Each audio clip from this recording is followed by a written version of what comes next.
दोस्तों जय माता दी। दोस्तों चैत्र राम नवमी का आप सबको हार्दिक बधाई। दोस्तों आज के ही दिन भगवान श्री रामचंद्र जी का जन्म अयोध्या में श्री राजा दशरथ जी के यहाँ हुआ था, जिसे हम लोग हर वर्ष बहुत उल्लास से मनाते हैं। दोस्तों पर्व तो हर वर्ष मनाया जाता है, लेकिन पर्व मनाने के साथ में ही हम भूल जाते हैं कि भगवान श्री रामचंद्र जी इस पृथ्वी लोक पे मानव रूप में आए, अवतरित हुए या पैदा हुए। उसके बाद जो है तमाम लीलाएं करके यहाँ से चले गए, जिसका सारा वर्णन रामचरितमानस में है।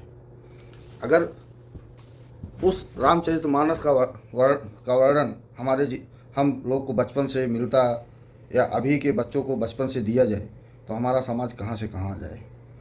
लेकिन दुर्भाग्य हमारे देश की ये है कि जो हमारे आराध्य हैं, जो हमारे भगवान हैं, उनके बारे में हमको बचपन में कुछ बताया ही नहीं जाता।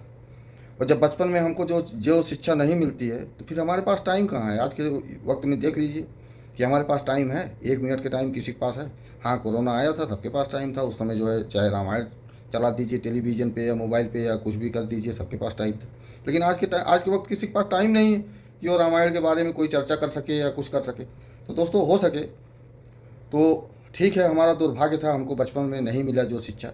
अगर हम अपने बच्चों को या आने वाले संतानों को रामायण के बारे में बचपन से ही उसका शिक्षा अगर स्कूल में ना मिल रहा है, नहीं मिल रहा है, तो हम अपने घर पे ही जब भी हमको टाइम मिले तो हम अपने बच्चों को ज़रूर दें। और भगवान राम इस मानव जीवन में आके इस मनुष्य जीवन को क्या बता के गए, क्या संदेश दे के गए, अगर हम अपने बच्चों को दें तो हो सकता है आने वाले वक्त में आज का समाज जो है और आने वाले समाज में हमको आपको एक बहुत बड़ा परिवर्तन देखने को मिले।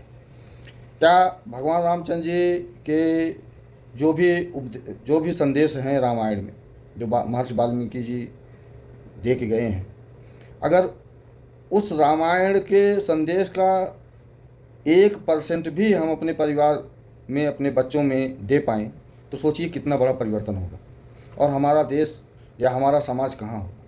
लेकिन हुआ उसका उल्टा हुआ है आज तक, क्योंकि हमको बचपन में पता ही नहीं था कि रामचरितमानस की नाम की चीज़ भी कोई चिड़िया है। हम उसको चिड़िया बोल रहे हैं दोस्तों, बुरा मत मानिएगा।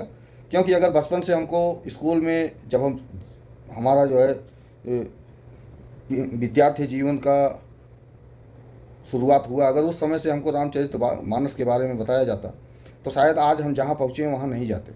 आज हम अपने माँ बाप, भाई बहन, अपने से बड़े, अपने से छोटों के साथ जो बर्ताव करते हैं, हो सकता है वो उस तरीके का बर्ताव नहीं होता। आज जो हमारे देश में जो वृद्धाश्रम बन रहा है, हो सकता है वो नहीं बनता। उसके जिम्मेदार स्वयं हम हैं, क्योंकि ठीक है हमको शिक्षा नहीं मिला, लेकिन हम आप अपने माँ बाप के साथ जो बर्ताव कर रहे हैं वही बर्ताव आने वाले समय में हमारे साथ भी होगा। इसको भी आप लोग ध्यान में रखिएगा। अगर हो सके तो अभी भी समय है, अभी भी वक्त है कि हम आप अपने आप को बदलें और अपने आने वाले संतानों को भी बदलें। भगवान रामचंद्र जी जो हमको दे के गए, जो बता के गए, जो जो करके चले गए, उसका वर्णन हम अपने बच्चों को ज़रूर बताएं और हो सके तो उनके वर्णन का बताने के साथ साथ अपने जीवन में भी कुछ उतारें, कुछ अंश जो है ज़रूर धारण करें। क्योंकि दोस्तों इस जीवन में हमको सत्य के अलावा हमारे साथ और कुछ जानना नहीं है। क्यों? और 24 घंटे में हम केवल झूठ और झूठ पे झूठ, सिर्फ झूठ बोलते हैं। दोस्तों एक सच छुपाने के लिए हमको हज़ारों झूठ बोलना पड़ता है। तो उससे बेहतर ये नहीं हो सकता कि केवल हम एक सत्य बोल के उस 1000 झूठ से बच जाएं, लेकिन हम ऐसा करने का प्रयास ही नहीं करते। तो दोस्तों हम आज इस रामनवमी के पर्व पे आप सबसे मेरी यही अपील होगी कि हम जो हमारे जीवन में नहीं अभी तक हुआ, अगर अब से प्रयास किया जाए तो हो सकता है कि आने वाले कुछ समय में हम लोग को एक बहुत बड़ा परिवर्तन देखने को मिले।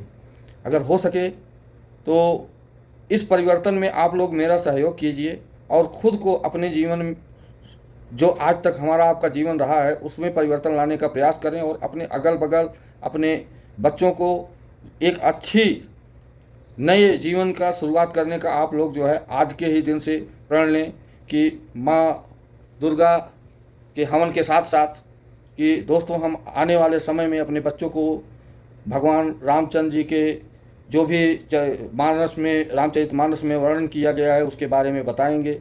और जो भी उससे संदेश हमको मिला है, जो हमारे समझ में आता है, आप किसी बाबा या किसी उनके बहकावे में या उनकी कहानी में न जाए, जो आपके व्यक्तिगत समझ में आता है वो चीज़ अपने बच्चों को बताएं और अपने अगल बगल के लोगों में वह परिवर्तन लाने की कोशिश करें। हो सकता है हमारे आपके इस प्रयास से अगर हम आप अपने जीवन में एक भी व्यक्ति उस परिवर्तन में ला सके तो हमारा आपका जीवन धन्य होगा। इस अभियान में आप लोग मेरा सहयोग करें। अगर वीडियो दोस्तों अच्छा लगा तो वीडियो को लाइक करें, सब्सक्राइब करें और शेयर करें। हो सके तो इस अभियान में आप लोग मेरा साथ दीजिए। इसी के साथ जय हिंद, जय भारत।